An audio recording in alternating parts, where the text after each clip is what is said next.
Hey, this is Dr. Robert Bickley. I want to talk to you today about a great little add-on to the Max implant family. It's the angled tie base. And just had a case recently where this was really helpful. Implant was planned for an immediate number 11. But if we want an ideal prosthetic setup for a screw retain restoration, we're going to have to really force this implant much further apically, and that's already going to be perfect through the buccal bone.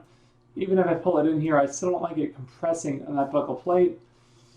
And although that would be ideal prosthetically, that's just not ideal surgically.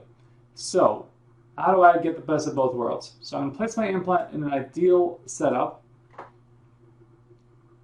And we have this guided and implant placed. And now we come to the restoration portion. And we're going to go to the Blue Sky Bio website. We're going to shop online. Go to Implant Systems. We're in the Mac Systems.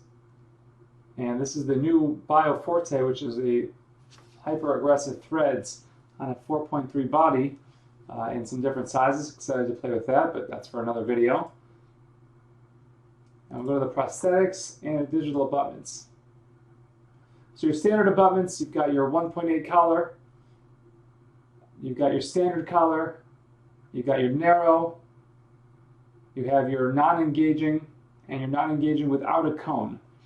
If you scroll past all that, you've got your angled digital abutments, and these are really helpful. So this is our engaging, again, no cone, non-engaging, and cone engaging. These are, if you're doing multiple units, you can use non-engaging. If you have a really sharp angulation, you can even cut the cone off of it to still restore the case, but ideally you'd like to keep the cone there because that gives you the benefits of the platform of the Max implant and seals out bacteria. But anyway, use a special screw, which is a ball end of the screwdriver. Really important to note, you can't torque this more than 20 newtons or you will break the end of that screw. I learned that the hard way. But this allows you to seat the implant, get an angulation, I believe it's at the 25-degree correction, and end up with a restoration screw retained while leaving your implant in the correct area for the bone. And if you look at the case when we're up to the restoration, so we've taken our impression and you see it's still coming out of the incisal edge.